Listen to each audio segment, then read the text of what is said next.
Hi, welcome to Chad's Silversmithing. Before we get too far into the video, if you wouldn't mind hitting the like button, that really helps to get my channel promoted, and I appreciate it. I also love it if you leave a comment.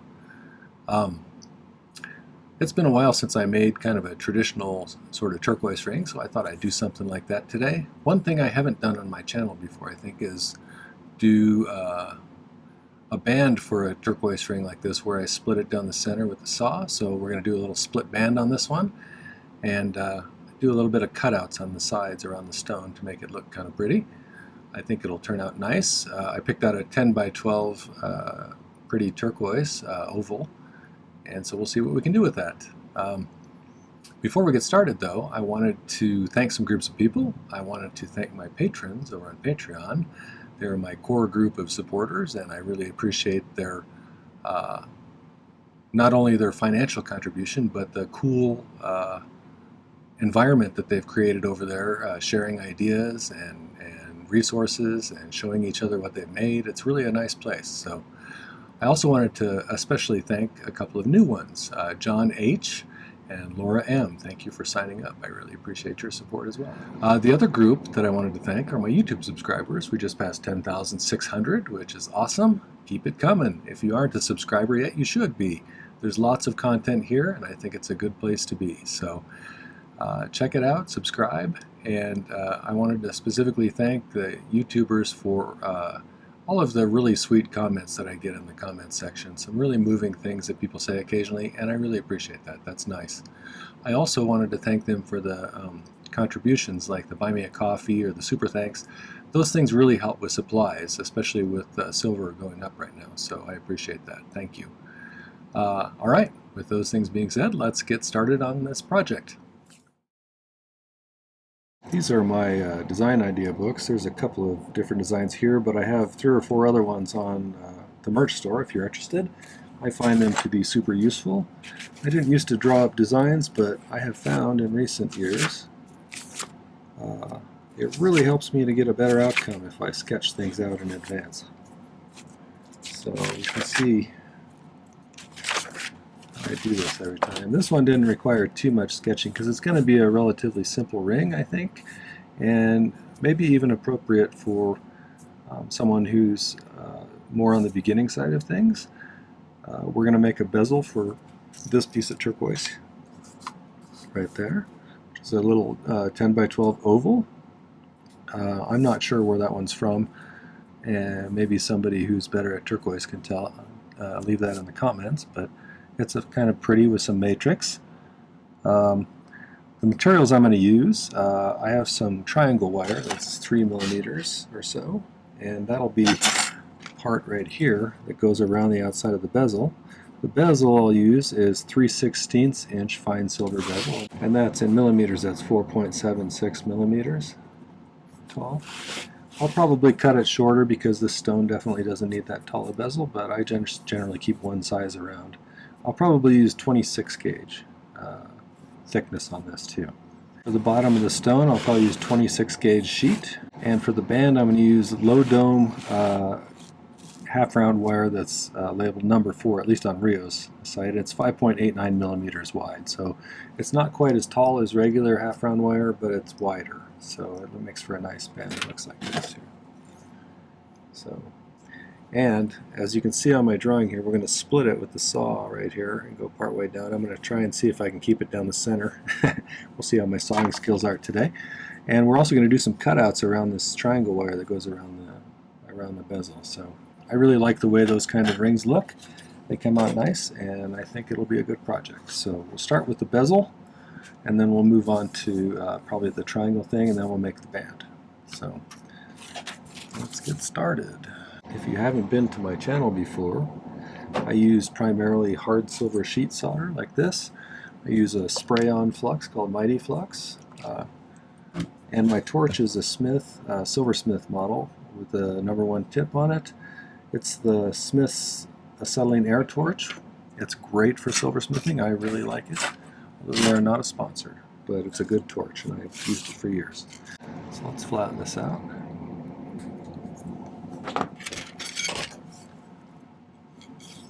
If you're new to this, most people that I know anyway use, if they're doing this sort of a piece. They use fine silver for bezel because it's a little bit more malleable than sterling silver, which has some copper mixed in with it to make it harder and to hold the polish better. But pretty hard to set stones with sterling silver because it's a little bit harder than this. This makes it a bit easier. So we're just going to make it the shape of the stone here, kind of get a start on it. And lay it over the top. And then when we have it snug, I'm going to make a mark with it. If I can pick it up. Make a mark with a T-pin just slightly beyond where they meet so I have a little room to file it. So we'll do it like that. And then we'll just open it up and cut it right there. I get asked about these shears a lot too. These are just little Fisker's craft shears that are available pretty widely. Okay, so let's flatten this back out.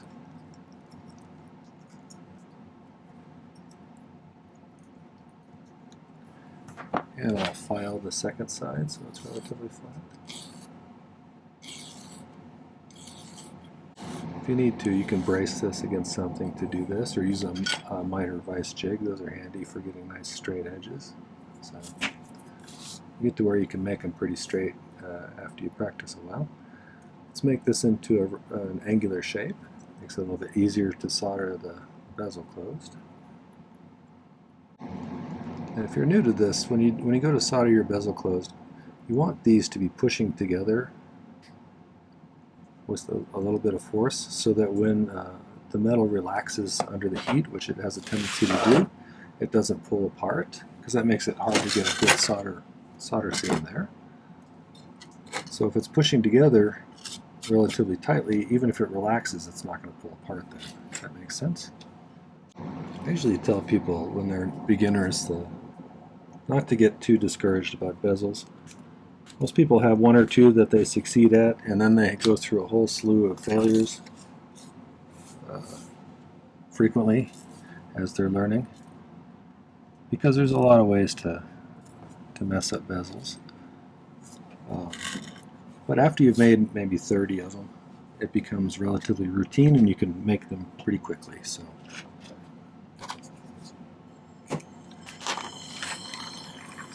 I'm just going to flux this.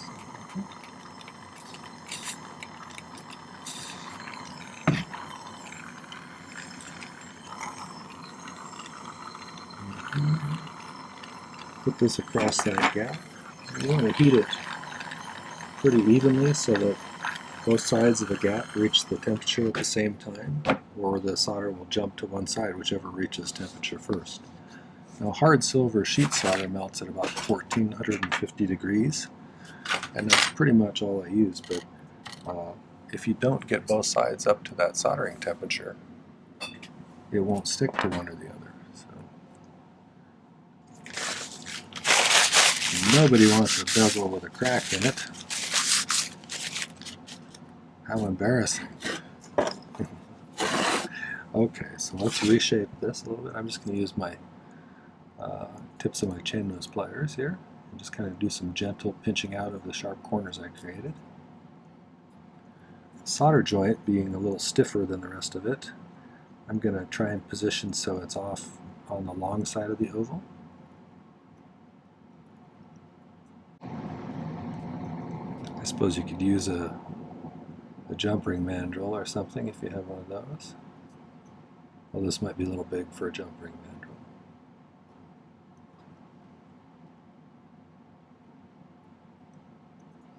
They do make little bezel mandrels. I don't generally use those, but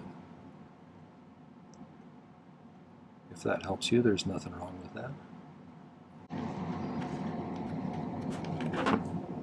Looks like we're good on the size. So we're gonna be adding a border on this triangle wire, and so I'm going to go ahead and make this before I put the bottom on, with the idea that I'm going to get this snug around here before we solder them both to the base, so we can do it kind of at the same time and have a nice tight fit. Now the trick with doing this kind of thing, triangle wire works good when you're going to do cutout design on the sides. It looks pretty nice, I think. But in order to get it bending against the way it wants to bend, it's got three points on it. So it wants to bend in the way where it only has to stretch out one corner here like this, but we're going to stretch it sideways, so it's going to have to kind of stretch out this one and that one. It's going to make it try and twist on us. So I'm going to try and see what I can do to prevent that from happening. If you really have trouble, it starts to twist badly on you, and it's getting stiffer and stiffer, you can always stop and anneal it, which is to heat it up to the point where it's kind of dull red, and soften it up again, then it'll be a little bit easier to bend again.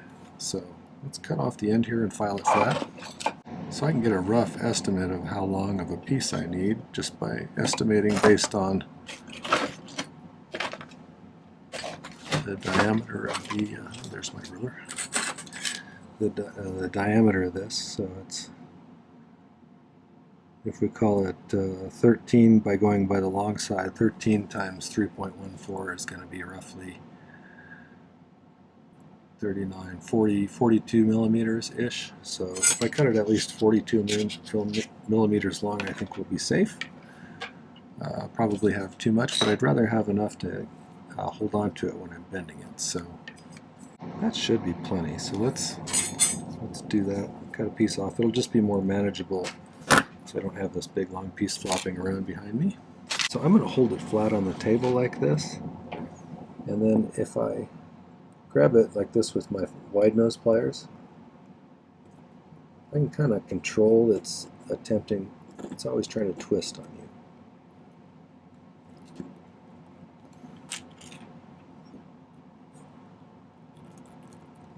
I want the join here where I'm going to solder it together to be on one of the long sides as well, because then I don't have to have it curved as much. Okay, so let's stop and see how much we've twisted. Not too bad, actually. Let's keep going then. If you hold it with the pliers and use your fingers for leverage, it's easier to bend that way, I think. Let's see if we're getting any flexing a little bit.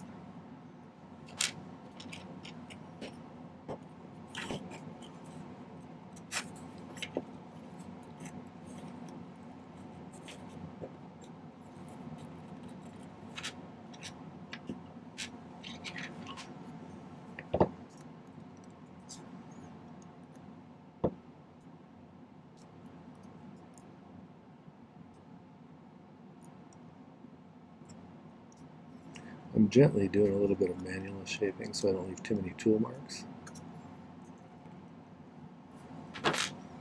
See kind of where we're at.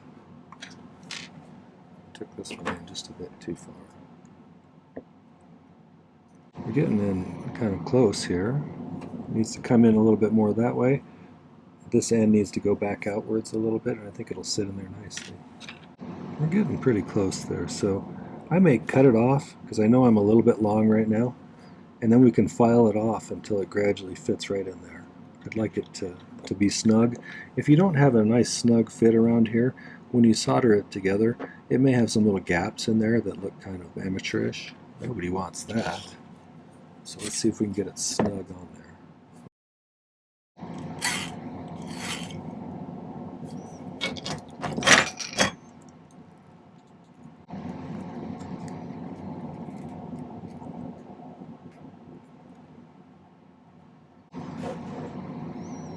Okay, so it's in there, and it's got a little separation here. It's because I don't have it shaped very well.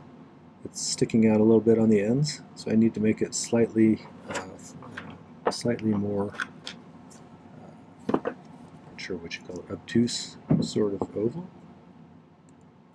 maybe.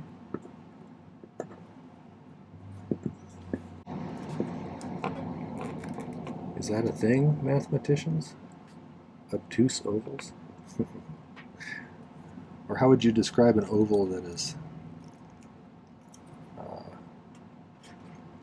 instead of long and skinny oval, but a short and kind of chubby oval? What's the difference? Is there a name for the differentiation on those? I'm curious.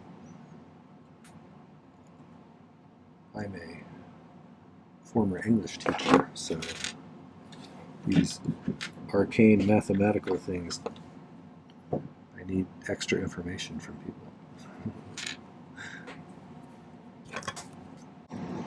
So I don't have to get the shape perfect right this second, but I do need to get the size pretty good. So I still have a little bit of excess there.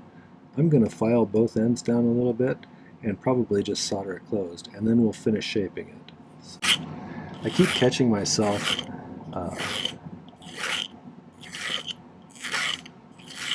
using like idioms that someone who is as old as me would be familiar with, but not somebody who's from the younger generation. So I recognize that I'm starting to sound like a geezer.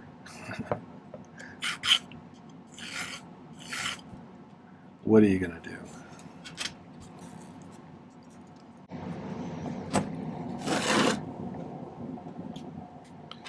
Okay, so I'm going to go ahead and solder that closed. And I have plenty of solder here, so I do something called pick soldering a lot, and if you're interested in learning about that, I'll put a link up there for you. It's a really super useful skill. It allows you to place solder precisely where you want it in the amount that you want. So once you kind of figure out the trick, it's a great speed enhancers, especially as far as making stuff.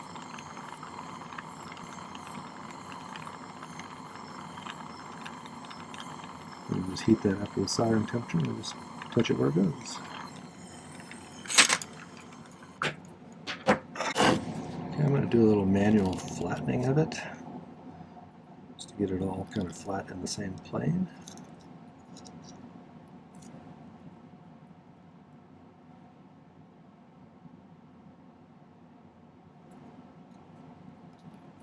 You can even tap it on your bench block if you want to with a plastic hammer.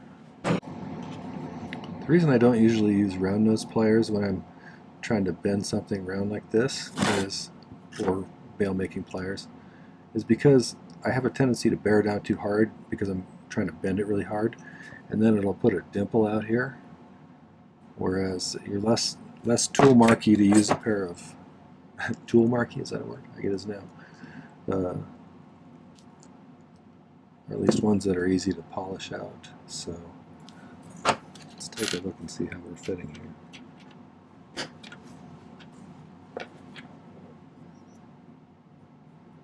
Hey, that's good. It's a little snug, which is what I'd like to see. I'd rather have it snug than loose. Let's see if we can just kind of put a little pressure on it. Pop it in there.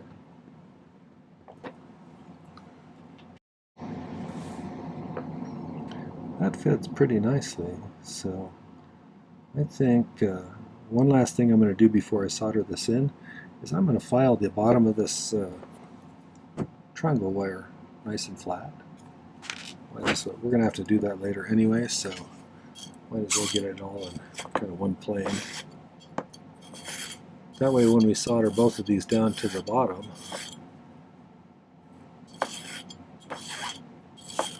it'll have a nice bond all the way around. Somebody occasionally in the comments will get on their case about air filing like this. But when I need more control than I need right now, I will brace it against a bench block or something else. So some people seem very concerned about stuff like that, which is fine. You should take what works for you and discard what doesn't.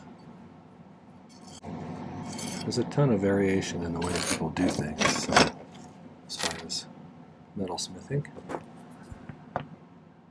And there's some people who will say this is right or this is wrong,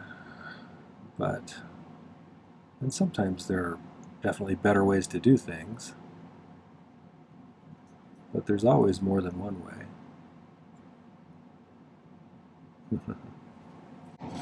Well, I would love to have you as a follower. I think you should view all sorts of different metalsmiths and see how they do things. That's a good way to learn new stuff.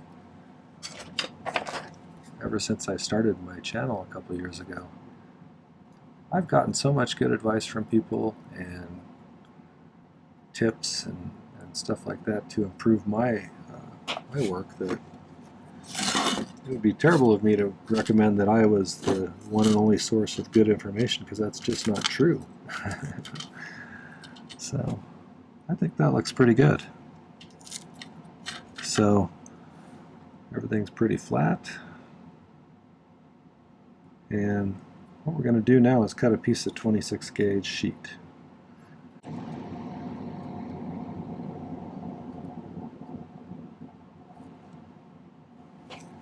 Let's make a little scratch here. I'm going to leave a little extra around the bezel. The hardest part about soldering bezel bottoms on is that it's much easier to get the upper part of it, which would be this in this case, because it's sitting on top of the bezel bottom. It's easier to get that hot because you're pointing the heat from above, so that reaches soldering temperature pretty quickly, versus this one that is kind of insulated by the pad underneath it, soaking up some of the heat. And also it's harder to apply the heat to it because it's kind of hidden by this thing, so you got to kind of focus a lot of your point of your torch right at the outside edge here, as well as a little bit on the inside because there's some surface area there too. This thing will get hot just by being in where it's at. The bottom sheet you'll have to work at, if that makes sense. I'm going to flux this first, and then I'm going to put some solder on the inside, maybe 3 or 4 pieces, and a few on the outside so they're touching the edge and the sheet on the bottom. And then we'll heat the whole thing until we get both of those to flow. When it's really flowing, I'm going to kind of focus right at the outside of the base of the bezel here in order to put most of the heat there to really get it to concentrate the solder there. I see a lot of people out there who, rather than, I use kind of 1/8 inch size pieces for this. I see people who cut like 40 little tiny pieces, and I'm not sure why you would do that. Seems like a lot of extra work. Once one of the key things that you learn about doing this pretty early on too is that when there's a nice seam between 2 pieces of metal, the solder kind of wants to flow along that once it reaches the right temperature, and it'll wick all the way around this. So I'm going to focus on the outside here and the inside. Really, I want these ones on the inside touching the edge. So let's make sure they are. And then we'll start heating from the outside like this. Inside, outside, inside, outside. Mostly outside. Pretty soon you'll start to see the solder flowing. See, they're starting to liquefy yet. If it's not touching the edge, you can paint it over there. Sometimes when it melts, it doesn't. Let's make sure that you get a seam all the way around there.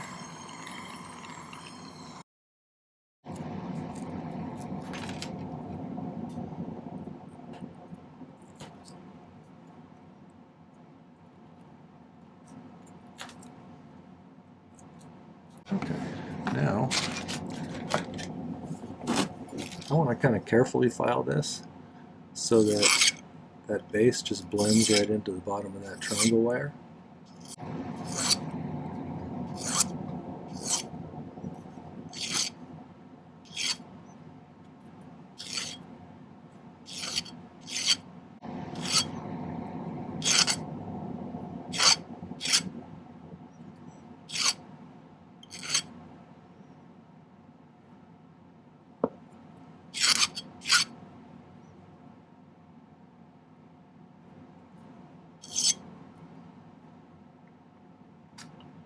Okay, so I'm going to throw that in the pickle for a little bit, clean it up a bit more, and then we'll kind of outline where we want to make our little cuts, our decorative cuts on here. And then we can put the band and the piece together.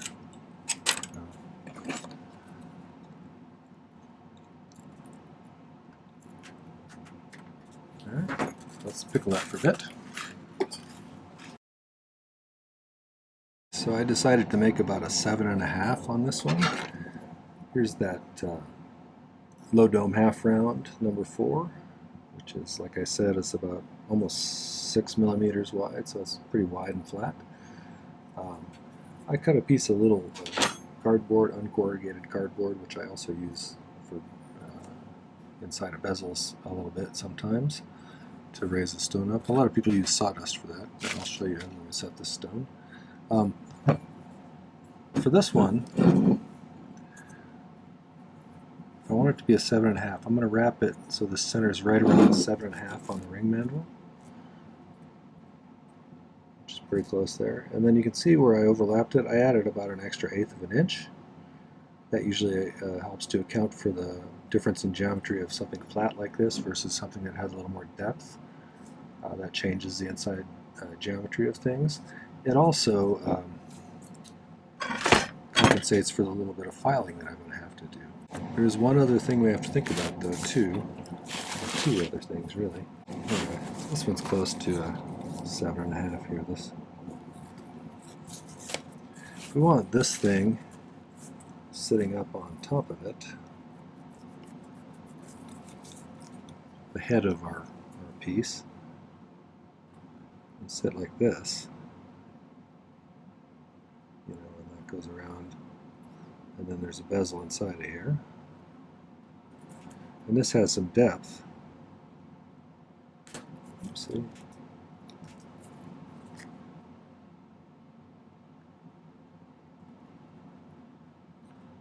So we can cut out a little bit of this center part here, not maybe about half the width of the stone. We can always, after we make it into a shape, we can always take off a little more if we need to make it fit the size we want. But we can deduct that from the length that we measured out, and that'll kind of get us closer to where we need to be. The other thing is we're going to be splitting this down the middle and spreading it out. And that, not very much, but that reduces the length of the overall band because you're spreading it outwards like that. So I don't think we'll have to compensate much for that, but I think we have enough to work with either way. So let's deduct about half of the width of the stone here. So about right here. And then we'll measure from here to here for the piece of low dome half round. Right. Oh, let's decide how far down we want it to go. If we're going to split it just a little bit, it doesn't have to go too far down. Maybe 7 millimeters-ish. Sort of arbitrary, but let's go 8, just for fun.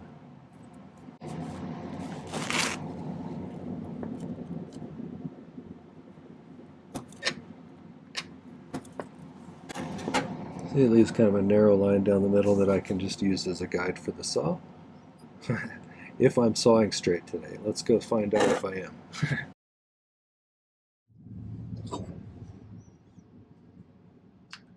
I have a pretty good sized saw blade on here. I think it's a 1. Now, a trick you can do to get this started in the right spot is put a little notch in your bench pin like that. Make sure that's lined up there. And don't move the metal, but just kind of keep cutting into the wood like that, and it'll get your notch started pretty well. I mean, if you want to, you could just keep going straight like that.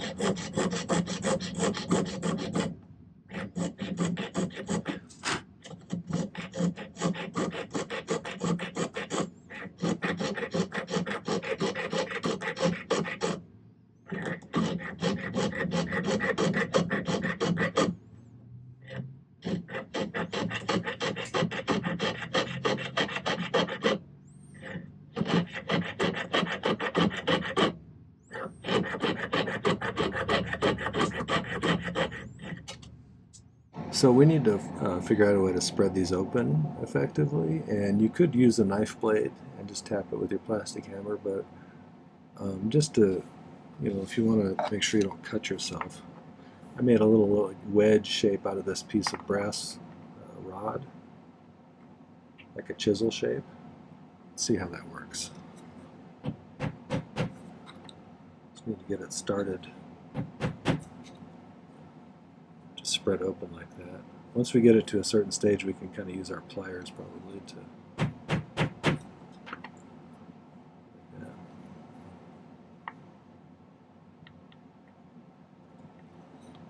You certainly don't have to use a brass rod. You can come up with some other way, but try to get them to spread open nicely without doing too much damage to them.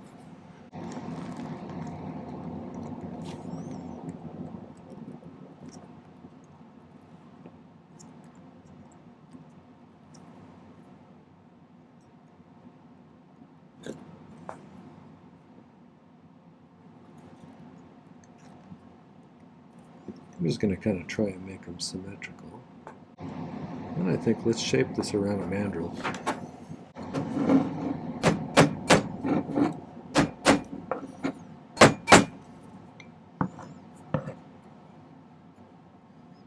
I'm going to spend a little time fine-tuning these, and then we'll draw out a pattern on the sides of the bezel, and we'll cut those out, and then we'll solder the two together.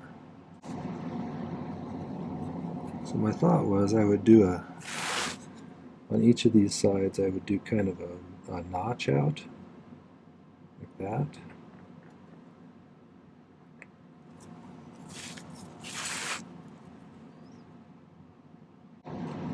But then I want to do sometimes it's nice to have some lines that come in. Do one right up the center here. I'll just cut a straight line, and then maybe a couple near it that kind of taper inwards a little bit.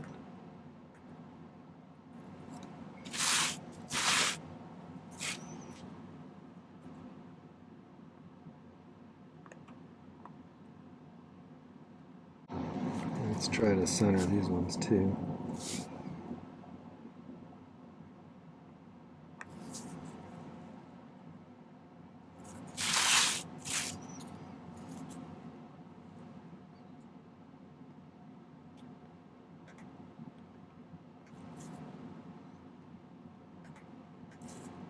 That looks pretty nice. So let's go back over and saw those out.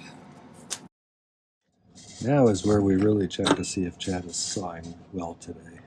But again, this kind of lining up thing really helps. So.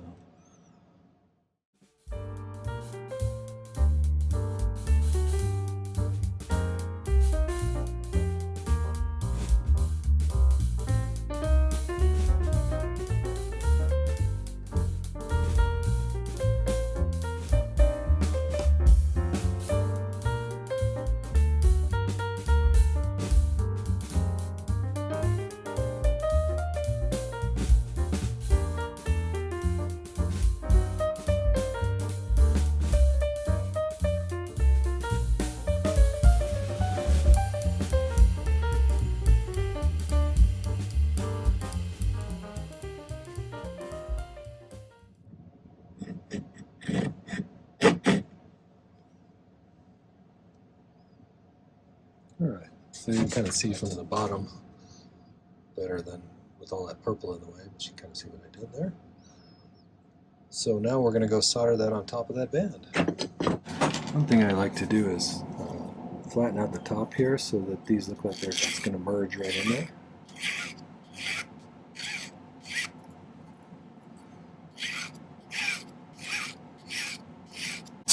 Let's turn it upside down like this and see how flat it sits.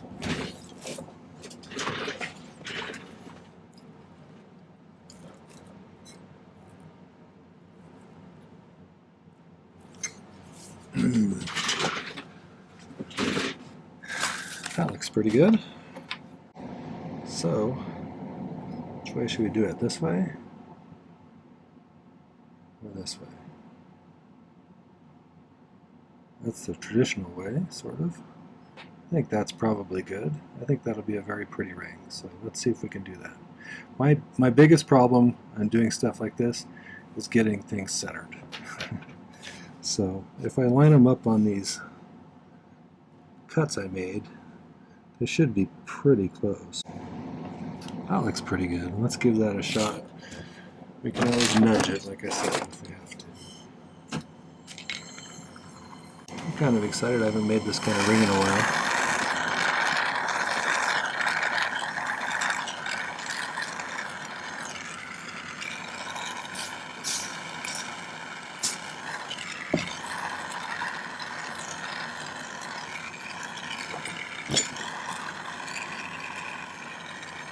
So you could just place a little piece on there for each corner, but I'm just going to pick it because it's easier for me.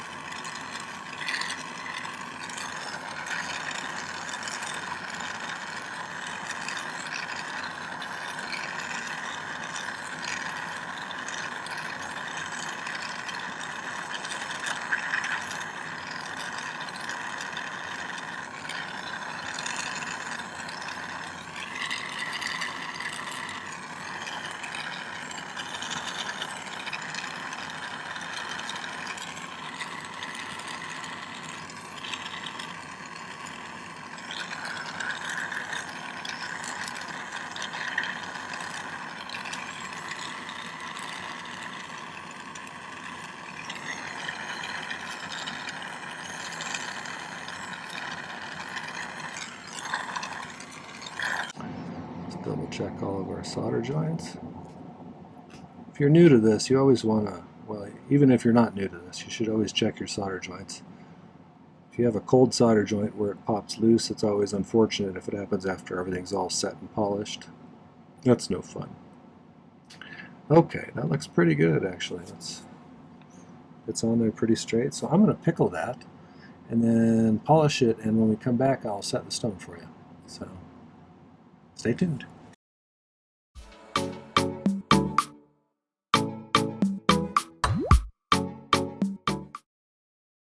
Most times when you have a closed back bezel like this, there's going to be some sort of backing underneath the stone. It gives it a little bit of compressibility. If you look at a lot of old jewelry, it's got sawdust packed behind it. I use non-corrugated tag board, which has just a skosh of compressibility and lasts a lot longer than the sawdust that a lot of people use. I do this a little bit unconventionally. A lot of people use a bezel pusher, which is a specific tool for pushing the bezel up against the stone. I tend to use the flat side of my needle nose pliers here. And then the burnishing stage where you rub the top edge of the bezel, I use the rounded outer part here, which a lot of people use a burnishing tool. So there's nothing wrong with either way. Some people just do it one way and some people do it the other. So first, while pushing down with my thumb to the point of pain, if it doesn't hurt, you're not doing it hard enough. But while I'm doing that, I'm going to start pushing this bezel up against the stone like that.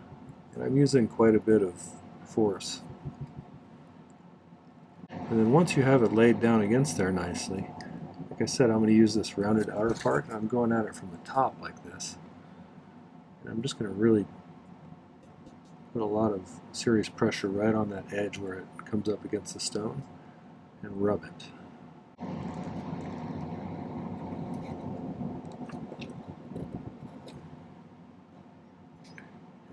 So I don't know if you'll be able to see this on this particular part of the video, but when I do take pictures of it at the end, you should be able to see that smooth top edge there. So we'll get that all cleaned up and I'll take some better pictures of it, and we'll call it a night. Okay, well that was the turquoise ring with the split band. I hope that you enjoyed that video. If you did, you want to make sure to hit the like button before you leave. That helps out so much. I really appreciate it.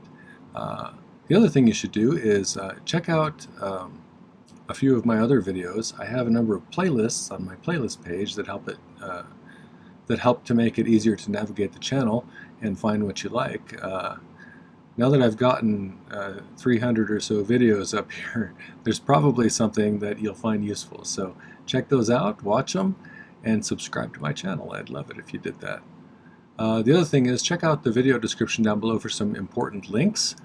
The first one in the description, I believe, is a link about safety. It takes you to my I think it's my very first video I did on safety, so it's a little bit rough in the editing, but the information's good. So the other links that are important are there's that Buy Me a Coffee link if you want to give me a little cash infusion to buy supplies. There's a way to get to my web page if you want to see some jewelry for sale. There's my merch store where you can get one of those nice design idea books or a funny mug or something like that. And there's also a link to my Patreon page if you want to find out more about that and become part of that group. I have some exciting news coming pretty soon, so I will keep you posted on that as it progresses. But some interesting things have happened lately, so I'm looking forward to telling you about those. So thanks for watching. Take care. Happy silversmithing.